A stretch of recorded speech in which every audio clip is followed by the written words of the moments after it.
I didn't have the PS4 versions downloaded onto the PS5. So let's hope it actually works this time. We're going to hope that we can finally auto-pop these couple of platinums. Got your 100% for Crysis 3 DLC was easy. That's good. Never actually played any of the Crysis games.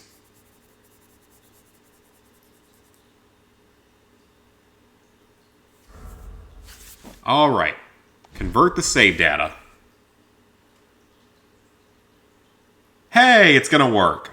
There we go. So I am gonna get at least one platinum trophy this week. That's a good thing. Even if it's an auto pop and people criticize that. But in all honesty, like, with Resident Evil 2, this is gonna take a while. This is gonna take a really long time to pop. Oh.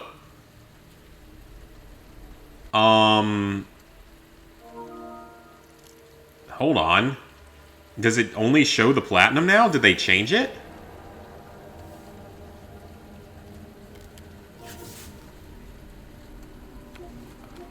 Okay, that's different.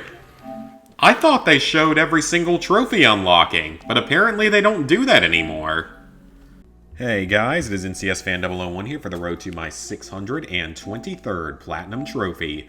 Today's game was an auto pop for Resident Evil 2 on the PS5. So I apologize if I sound sick because I probably am, but this was an auto pop. Every single trophy automatically unlocks if you've already collected them in the PS4 version, which is great. Resident Evil 3 is the same way, but I don't actually own that because I rented it or something, so I haven't gotten the chance to upgrade to that version yet, but eventually I will. So for the Platinum Trophy, you get a good number of trophies just by completing Leon and Claire's story for the first time. Then you have to obtain, like, all 4 of the endings, which is, complete Claire A, Claire B, Leon A, Leon B. Then you have a bunch of easy miscellaneous trophies. None of these should really cause any real issue whatsoever. You have some collectible trophies as well, but none of this stuff should really be difficult. This one might be a little bit trickier, but it's not too hard. And then this one, I think you have to use a flashbang like it shows in the picture. This one's pretty easy. You can do it the first time you see Tyrant. Then you have a boss area, so this is actually a boss fight that you have to do using the crane only once. I'd recommend doing this on, like, the easiest difficulty because he's a lot easier to kill.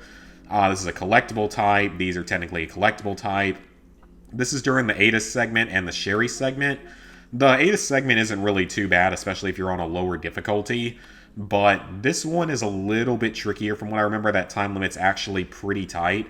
So you may want to have, like, a backup save made before this that you can re-download if you don't get it, because it's a pretty tight time limit from what I remember. Then you have a couple more time-based trophies for the final bosses of the game.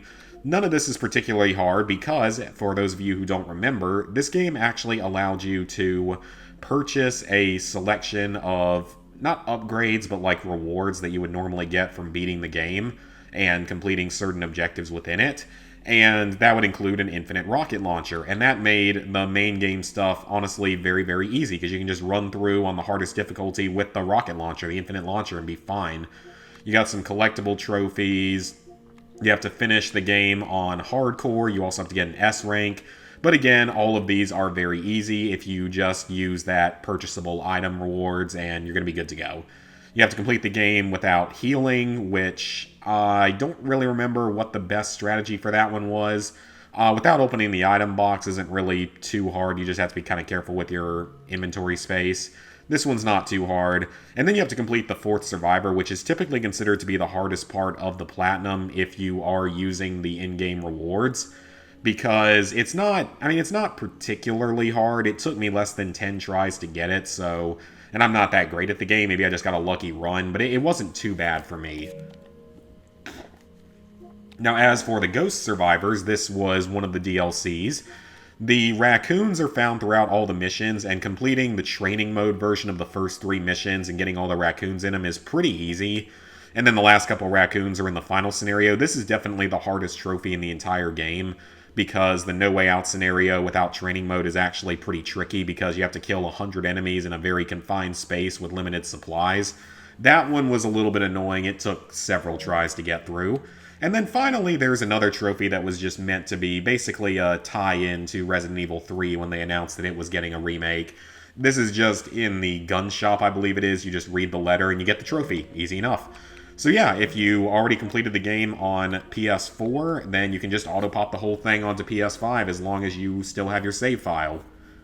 So, level 784, 86%. This was obviously platinum number 623, and there were about 40 less trophies on that total. So it would have been around 23,520-ish trophies total, 623 platinums, 3,917 golds, 6,267 silvers, 12,755 bronzes. Hope you guys enjoyed the video, and see you for the next one.